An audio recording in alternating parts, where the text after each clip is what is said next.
सूखी रोटी खाने वाली देवरानी को मिला शाही खाना खाने वाला ससुराल। सिंपल सी साड़ी पहने, गले में मंगलसूत्र डाले और मांग में सिंदूर लगाए, राशि बहुत बड़ी पुश्तैनी हवेली के आलीशान कमरे के किंग साइज बेड पर आलती पालती मार के बैठी हुई गहरी सोच में डूबी हुई थी। क्या करूं, किससे कहूं? सोचती हुई राशि बेड से उठती है और कोने में रखे हुए पुराने से मैले झोले में से एक पोटली निकालकर खा ही लेती हूँ। अब वापस बेड पर आकर आलती पालती मारकर बैठ जाती है और पोटली खोलकर उसमें से सूखी रोटी निकालकर खाने लगती है। तभी शाही साड़ी और गहने पहने उसकी सास स्वाति और जिठानी अवंतिका कमरे के अंदर आती है और उसे रोटी खाता देखकर, ये क्या देवरानी जी, आप ये सूखी रोटी क्यों खा रही हैं? जेठानी जी, मुझे बहुत भूख लगी थी और मेरी माँ ने ये रोटियां बहुत प्यार से मेरे साथ भेजी थी और मैं इन्हें फेंकना नहीं चाहती। बाहो, अब सूखी रोटियां खाने के दिन गए, अब ससुराल में शाही पकवान खाने के दिन आ गए हैं। हाँ देवरानी जी, हम दोनों आपको उसी के लिए तो बुलाने आए हैं। सूखी रोटी पोटली में बांधकर पोटली टेबल पर रखकर राशि अपनी सास और जिठानी के साथ डाइनिंग हॉल में पहुंचती है और देखती है कि डाइनिंग हॉल भी हवेली की तरह ही आलीशान है। संगमरमर की डाइनिंग टेबल के बगल से लगी कुर्सी में बैठे विजय जी, सौरभ और नेहा राशि को देखकर, आओ बहू, आज से पूरा परिवार तुम्हारे साथ ही खाना खाएगा। आज शाही दावत की शुरुआत तुम करोगी। राशि अपने ससुर विजय जी के बगल में बैठ जाती है। तभी घर के चारों सर्वेंट विवेक, सरिता, आरती और रामू बारी बारी शाही पनीर, बिरयानी, निहारी, रोगन जोश, मुर्ग मुसल्लम, दाल बाटी चूरमा, कबाब, कोरमा, तंदूरी रोटी और लौकी नजाकत जैसे शाही पकवान लाकर डाइनिंग टेबल पर सजा देते हैं। राशि बहू, तुम्हें जो पसंद हो उससे शुरू करो। अवंतिका अपने हाथों से एक प्लेट में बिरयानी, निहारी, शाही पनीर और तंदूरी रोटी रखकर एक निवाला राशि को खिलाकर, ससुराल में पहला निवाला अपनी देवरानी को मैं खिलाऊंगी।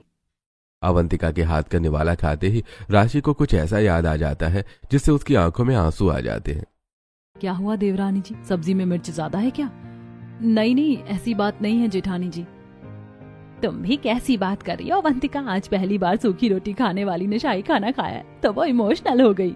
हाँ, मैं भी ना बुद्धू हूँ, इतनी सी बात समझ नहीं पाई।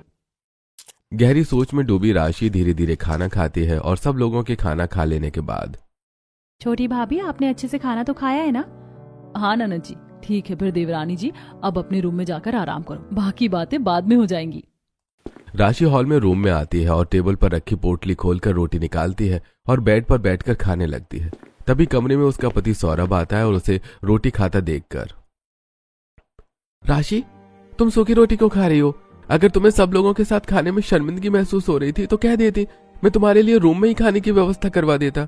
ऐसी बात नहीं है सौरभ जी, ये रोटी मेरी माँ ने अपने हिस्से की मेरे लिए भेजी थी तो मैं इसे फेंकना नहीं चाहती। अच्छा तो ये बात है तो फिर खा लो। बोलता हुआ सौरभ राशि के बगल में आकर बैठ जाता है।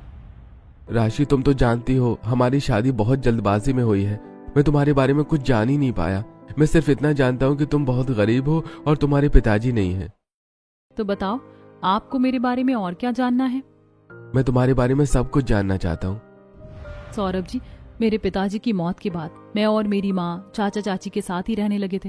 धोखे से मेरे चाचा ने हमारे हिस्से की प्रॉपर्टी अपने नाम करवा ली थी। दुनिया वालों की नजर में अच्छा बनने के लिए उन्होंने हमें घर से नहीं निकाला, लेकिन वो हमें नौकरानी बनाकर रखते थे।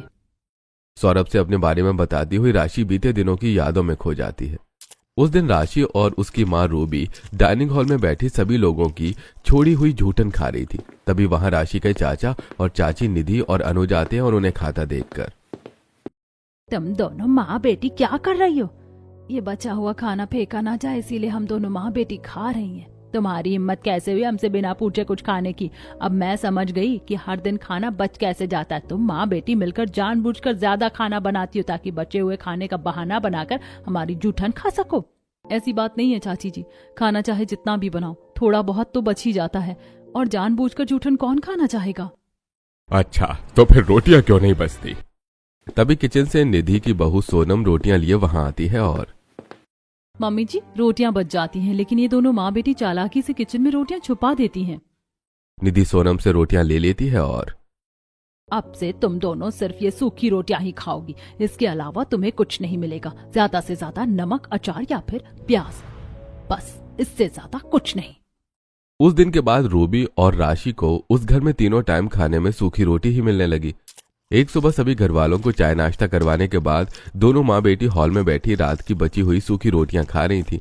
तभी वहां राशि की दादी उर्वशी जी आती हैं और सिर्फ खाते मत रह जाना, अभी बहुत काम पड़ा है, आंगन में झाड़ू भी लगाना है और खेत भी जाना है। उर्वशी जी की बात सुनते ही दोनों माँ बेटी रोटी खाती हुई उठती हैं और कोने में रखा झाड़ू उठाकर आंगन में जाकर झाड़ू लगाने लगती है। आसमान की तरफ देखकर रूबी जी, आप हमें छोड़कर इतनी जल्दी क्यों चले गए? आपके बिना इतना कुछ होते हुए भी हमें मजदूरों की तरह जीना पड़ रहा है। हाँ पापा, आप नहीं हो तो यहाँ हमारा साथ देने वाला कोई नहीं है। यहाँ हमें इंसान नहीं जानवर समझा जा रहा है। जो रोटी कुत्ते भी ना खाएं, वो रोटी हमें खाने को दी जाती है। वो दोनों स्वर्गवासी सत्येंद्र जी को याद कर ही रही थी कि तभी उनके पास एक बार फिर उर्वशी जी आती हैं और मेरे मरे हुए बेटों को याद कर लिया हो तो अब थोड़ा हाथ पैर भी चला लो, अभी बहुत काम पड़ा है। इतना बोलकर उर्वशी जी वहां से चली जाती हैं और दोनों माँ बेटी रोटी कपड़े में लपेटकर झाड़ू लगाती हैं। तभी वहां निधि और सूरज आते हैं।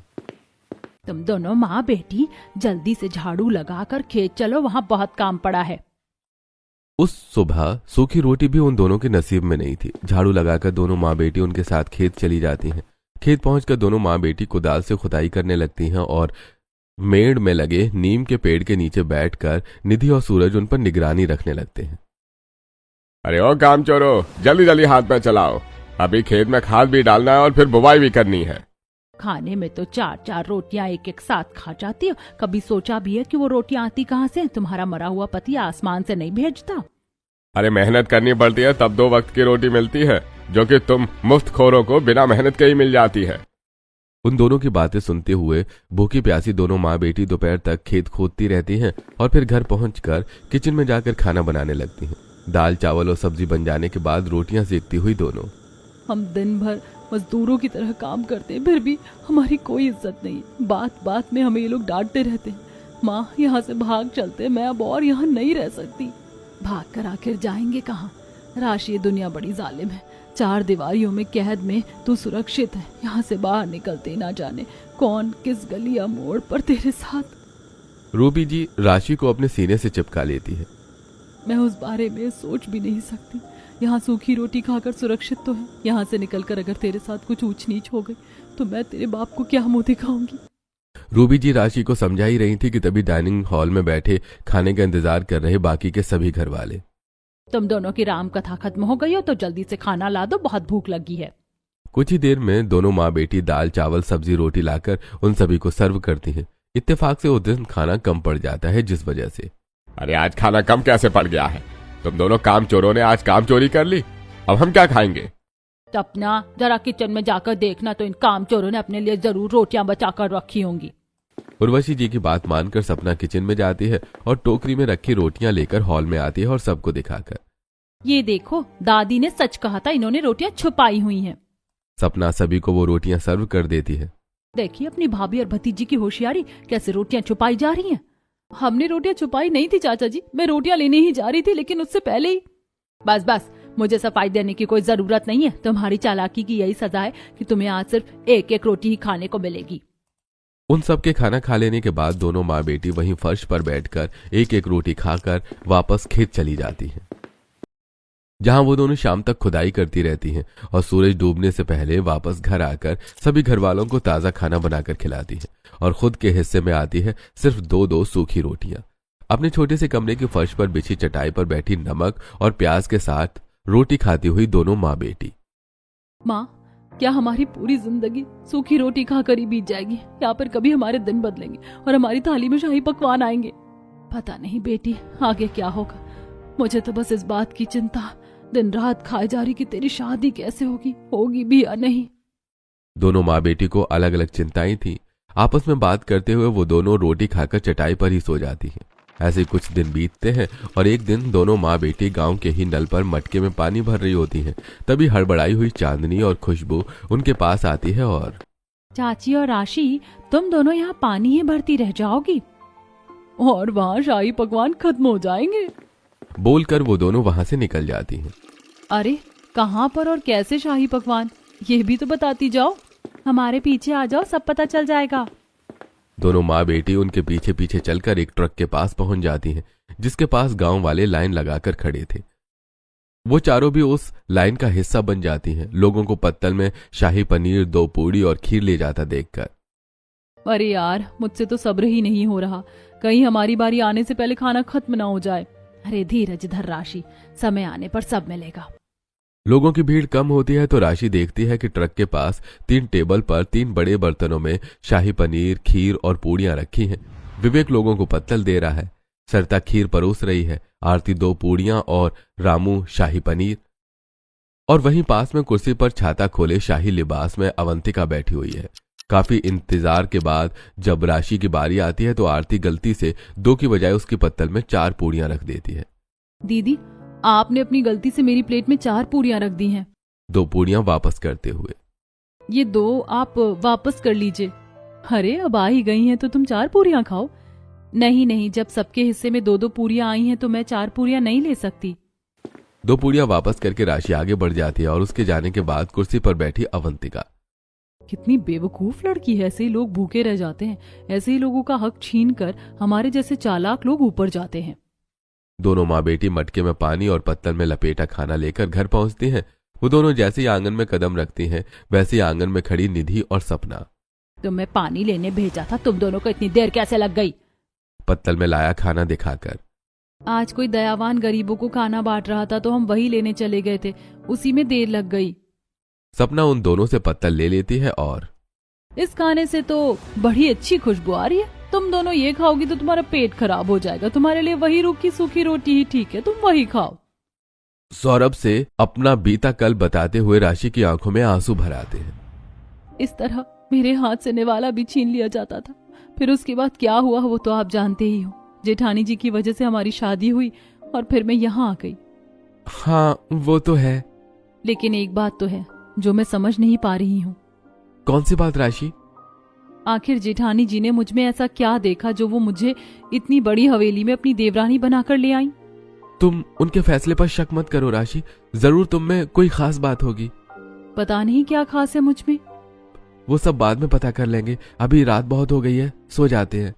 वो दोनों रात में देर से सोते हैं जिस वजह से सुबह राशि की नींद नहीं खुलती और उसे जगाने उसकी जेठानी अवंतिका वहां पहुंच जाती है।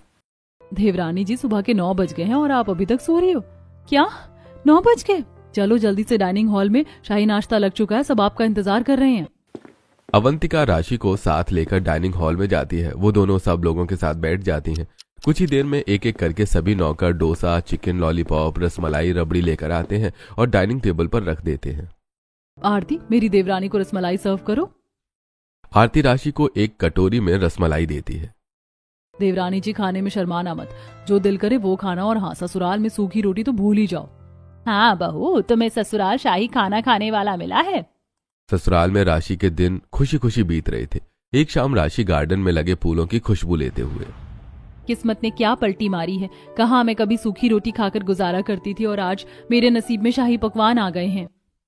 राशि खुद से बातें कर रही थी कि तभी उसे सुनाई देती है विवेक और सरिता की बातें। बड़ी बहू ने तो पूरे घर को बेवकूफ बना रखा है, किसी को इसकी हकीकत दिखती ही नहीं है। लेकिन हम नौकरों को तो उसकी हर चाल का पता है। उसकी बातें सुनकर राशि उनके पास जाती है और मैंने तुम्हारी बातें सुन ली हैं। तुम दोनों जेठानी जी के बारे में कुछ बात कर रहे थे ना? आपकी जेठानी जैसी दिखती वैसी है नहीं, आप उनसे सावधान रहना। वो दोनों राशि से अवंतिका के बारे में कुछ बता पाते उससे पहले ही। देवरानी जी कहाँ हो, जल्दी से मेरे कमरे में आओ। अपनी जेठानी की आवाज सुनकर राशि तुरंत उसके कमरे में पहुंच जाती है और देखती है कि सौरभ अवंतिका की उल्टी पड़ी सैंडल सीधी कर रहा है। सौरभ जी, ये आप क्या कर रहे हैं? कुछ नहीं, बस भाभी जी की सैंडल उल्टी हो गई थी तो वही सीधी कर रहा हूं। और हाँ, तुम अपने सारे गहने लाकर भाभी को दे दो। राशि अवंतिका की वजह से इतनी बड़ी हवेली की बहू बनी थी, इसलिए उसे बिना किसी सवाल जवाब के अपने सारे गहने लाकर अवंतिका को दे दिए। उसी दिन दोपहर में बालकनी में खड़ी अकेली राशि। आखिर नौकरों ने मुझे जेठानी जी से सावधान रहने को क्यों कहा? वो मुझसे कहना क्या चाहते थे जो कह नहीं पाए? तभी वहां सौरभ आता है और राशि, तुम अकेली खड़ी यहाँ पर क्या सोच रही हो? राशि बात को घुमा देती है। मुझे अपनी माँ की याद आ रही है, न जाने मेरे बिना वो किस हाल में होंगी। चाचा चाची उन्हें खाना दे रहे होंगे या नहीं। उनकी बातें शुरू हुई थी कि तभी आरती उनके पास आती है और डाइनिंग हॉल में खाना लग चुका है, सब लोग आपका ही इंतजार कर रहे हैं। वो दोनों डाइनिंग हॉल में जाकर शाही खाना खाने लगते हैं और इधर राशि की माँ और दादी हॉल में बैठी सूखी रोटी खा रही थी। मैंने अपने छोटे बेटे और बहू की बातों में आकर तुझे बहुत गलत समझा। तेरे साथ सौतेला व्यवहार किया, अपने बेटे की मौत का जिम्मेदार तुझे माना, तुझे और राशि को चैन से खाना नहीं खाने दिया। आज उन्हीं कर्मों की सजा मुझे मिल रही है। राशि की शादी के बाद निधि और अनुज ने अपनी माँ को भी नौकरानी बना दिया था, क्योंकि काम करने वाला एक सदस्य कम हो गया था ना। उर्वशी जी की बातें वहीं खड़े निधि और अनुज सुन रहे थे। जल्दी जल्दी मुंह चलाओ, फिर हाथ पैर भी चलाना, बहुत काम पड़ा है। अभी मुफ्त में 2 वक्त की रोटी नहीं मिलती। तुम दोनों आज जैसा व्यवहार मेरे साथ कर रहे हो ना, कल उसके लिए तैयार रहना। तुम्हारा भी एक बेटा है, कर्म लौट कर आते हैं। उसी रात हवेली के कमरे में बिस्तर पर लेटी राशि करवटें बदलती हुई अपनी माँ के बारे में सोच रही थी। मेरी माँ न जाने किस हाल में होंगी, क्या कर रही होंगी, खाना खाया भी होगा या नहीं। चिंता की वजह से राशि की नींद उड़ चुकी थी, जिस वजह से वो कमरे से बाहर निकलकर हवेली के अंदर ही टहलती हुई अपनी जिठानी के कमरे तक पहुंच जाती है और सुनती है उसकी आवाज। अपने कमरे के अंदर अवंतिका। कितनी भोली है मेरी देवरानी, और मेरे घर वाले वो इतना भी नहीं समझते कि मैंने एक गरीब की शादी अपने देवर से क्यों करवाई है। अवंतिका के पैर दबा रहा उसका पति राज। अरे अपने मतलब के लिए एक गरीब लड़की की शादी मेरे भाई से करवाकर तुमने अच्छा नहीं किया।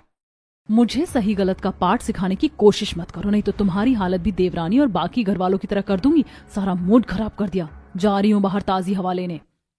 बोलती हुई अवंतिका जैसी बिस्तर से उठकर दरवाजा खोलती है, दरवाजे के बाहर खड़ी राशि को देखकर। देवरानी जी, तुम रात में यहाँ क्या कर रही हो? मुझे नींद नहीं आ रही थी तो मैं बस ऐसे ही टहल रही थी। मैंने कुछ नहीं सुना, मैं जा रही हूँ। हड़बड़ाई राशि वहां से चली जाती है। कुछ नहीं सुना मतलब? सब कुछ सुन लिया है। चलो अच्छा है कि अब मुझे इसके सामने अच्छा बनने का नाटक नहीं करना पड़ेगा। राशि अपने रूम में जाकर गहरी नींद में सोई सौरभ को जगाकर। सौरभ जी, जेठानी जी के बारे में आप सब जैसा समझते हैं वैसा वो है नहीं। वो आप सबके साथ बहुत गलत कर रही हैं। तुमने कोई बुरा सपना देखा होगा जो इस तरह की बकवास कर रही हो। सो जाओ और मुझे भी सोने दो। इतना बोलकर सौरभ कंबल ओढ़कर सो जाता है। ये तो मेरी बात सुन ही नहीं रहे। अब मैं क्या करूं? मुझे कुछ ऐसा करना होगा जिससे खुद ब खुद जेठानी जी अपनी हकीकत इन सबके सामने कह दे।